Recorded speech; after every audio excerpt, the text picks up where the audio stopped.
the intentions to do a natural makeup look for this video, and then one thing led to another. I have nowhere else to go. I have all the time in the world, and all of a sudden I got this glam look on. So it is what it is. Hi guys, welcome back to my channel. In today's video, I'm going to be sharing how I do my acrylic fills at home. Now, I'm not a professional, so it does take me forever. And when I say forever, I really do mean it takes me 2 to 3 hours to do my nails. And then I have to do my left hand, and I'm a righty, so it just takes me forever. But I'm just here trying to save a couple bucks, and if I can do it, you can do it. Also, I'm not a nail YouTuber, so I know the angle of this video is a little wonky. I tried to explain with as much detail as possible, so that way you guys can get an idea of what's going on. I hope it helps. A couple of the things I want to mention is that the nail files I'm using in the video are a little worn. I purchased a couple new ones from Amazon, but they didn't come in time for the video, so I just used what I had. It worked out just fine. Another thing that I want to mention is you should probably invest in a dust catcher.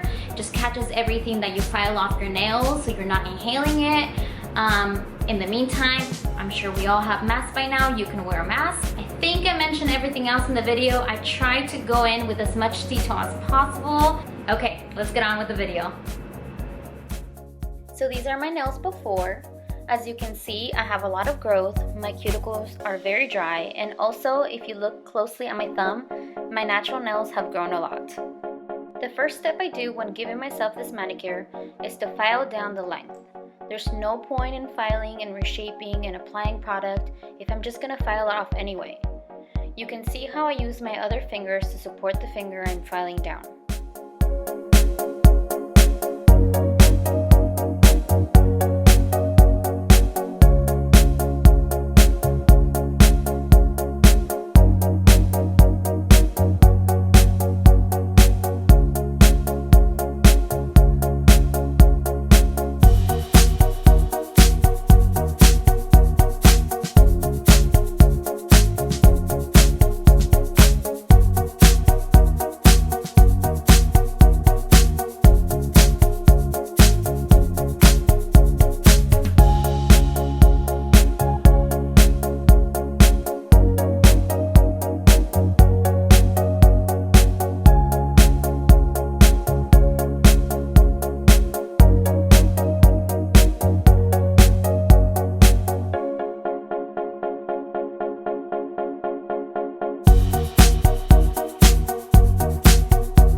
So here's the before and after. You can see I filed down a little bit more than the growth that I have because I will be pushing my cuticles back as well.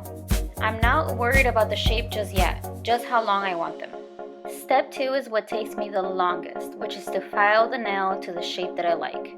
I could just keep the square shape and that would save me so much time, but I'm stubborn and I like to challenge myself, so here I am.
one tip I would advise you guys to do is to also file the tip of the nail from underneath to create a straight nail.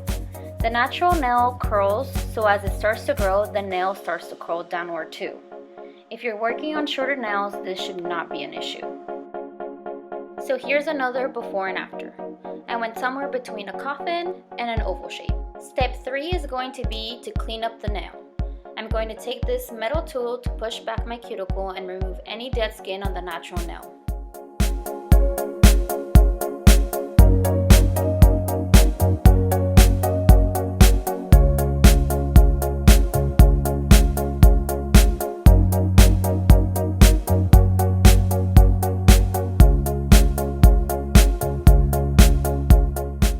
I'm also going to be using this efile I bought from Sally's Beauty Supply a long time ago.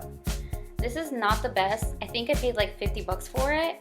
You can get something better for cheaper on Amazon. I'll link a video comparing a few models down below so you can get the idea of what you should be looking for. But this is what I have, so I'm gonna work with it until I buy a new one. I'm going to use the thin emery cylinder stone to softly smooth the natural nails around the acrylic. This tip is for natural nails only, not for acrylic. Then I'm going to switch the attachment to the white grinding cylinder. This attachment is for shaping thick surfaces and to smooth out uneven surfaces. Do not use this on your natural nails. It is way too rough. I'm also taking this tool to lightly tap around the edge to get rid of any lifting that has happened. You do not want to apply product on top of lifting because this will create a bubble of air in your nail, which can trap bacteria and moisture and can give you an infection. Sometimes you won't have to remove much of the nail, and sometimes lifting happens almost halfway through the nail. Just really depends how rough you are with them.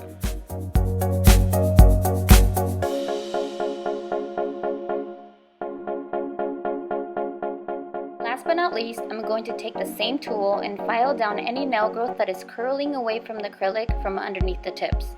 Again, if you're working on shorter nails, you can skip this step.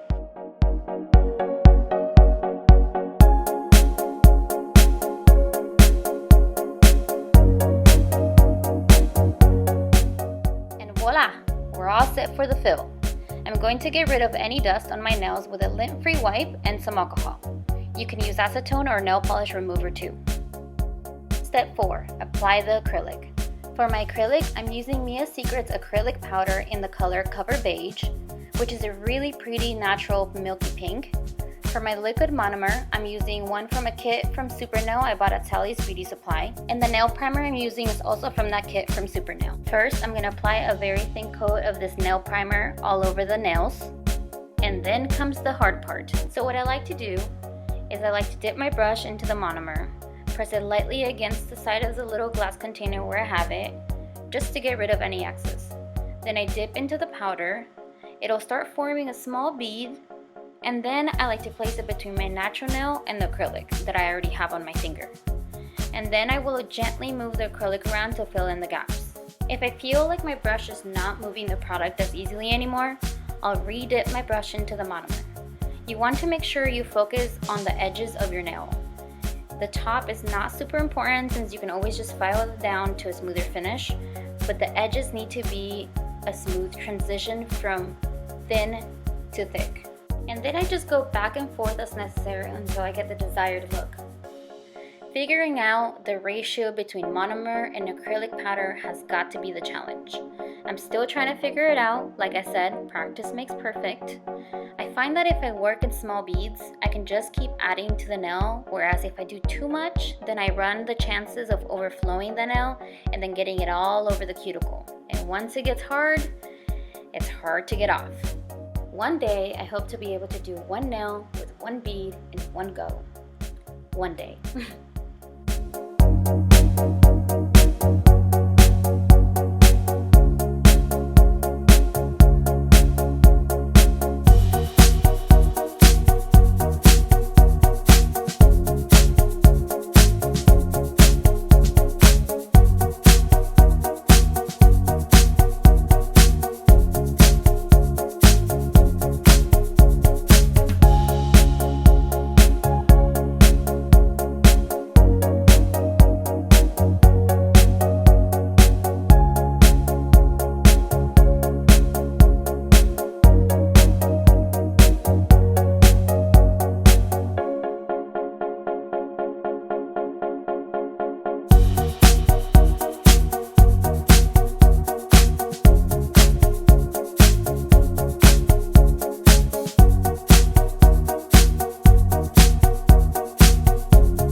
product is applied, now I can clean it up and move on to polish.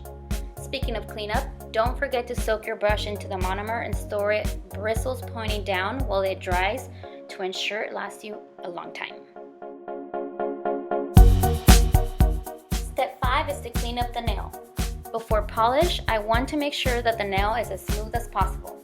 I'm going back to my efile and using the same grinding attachment to smooth out the nail. I'm going to focus a lot of this on the edges to make sure they're nice and smooth and not bumpy.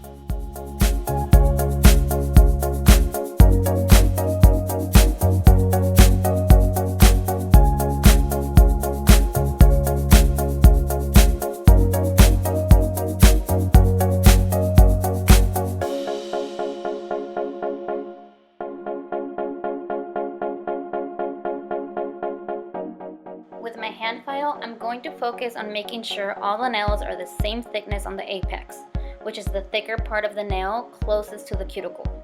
After all of that, I'm going to wash my hands and dry them really well and move on to polish.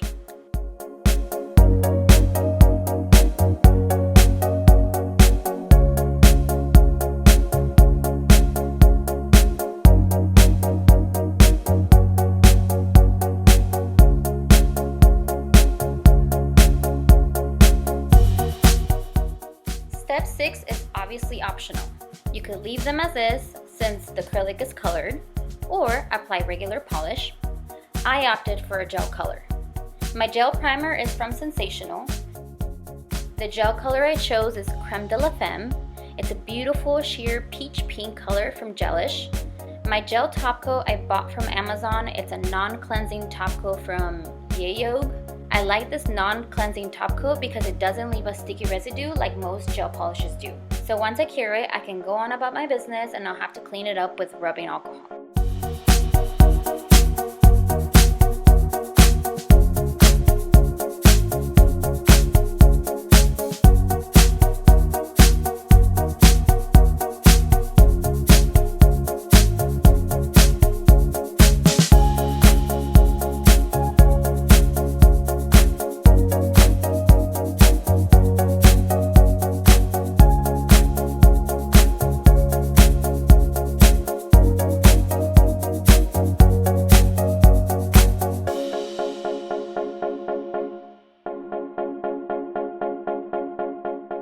The lamp I'm using is a UV lamp I bought on Amazon years ago. It does the job, but I find it very hard to use with certain gel polishes.